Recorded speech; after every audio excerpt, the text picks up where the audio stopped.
seorang perempuan. Kemudian memberi kode kepada direktur tadi, Pak, sudah oke, sudah siap. Saya nggak paham maksudnya apaan itu nggak siap, gitu. Apa? Maksudnya sudah siap.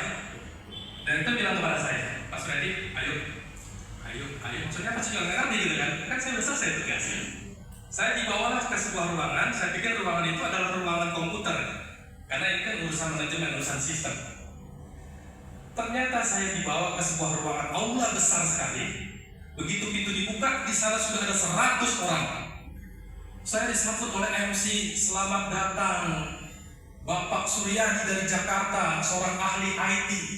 Itu saya bingung.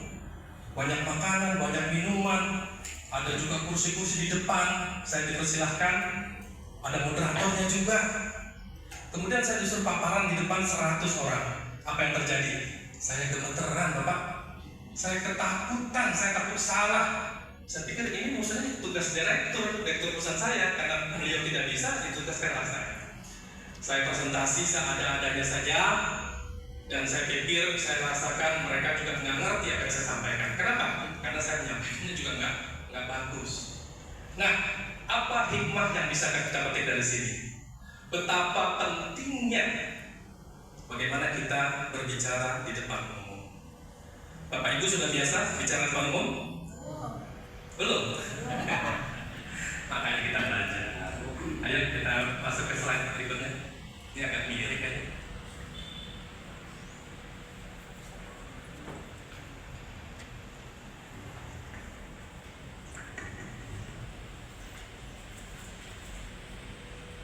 Nah, ini ada beberapa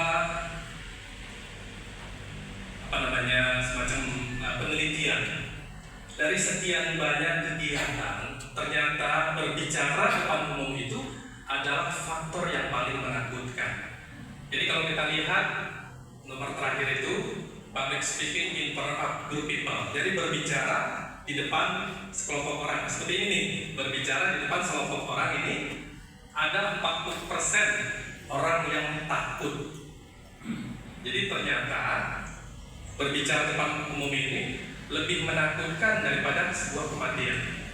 Kematian itu cuma 18%. Kemudian ada eskavator, itu tangga jalan, ada lift, elevator, ada kegelapan, ada berkendara, ada anjing, ada kesepian, ada juga terbang. Itu kecil-kecil. Nah, artinya apa di sini? Wajar kalau kita diminta berbicara depan umum itu kita merasakan ketakutan. Kenapa? Karena berdasarkan penelitian betul sekali.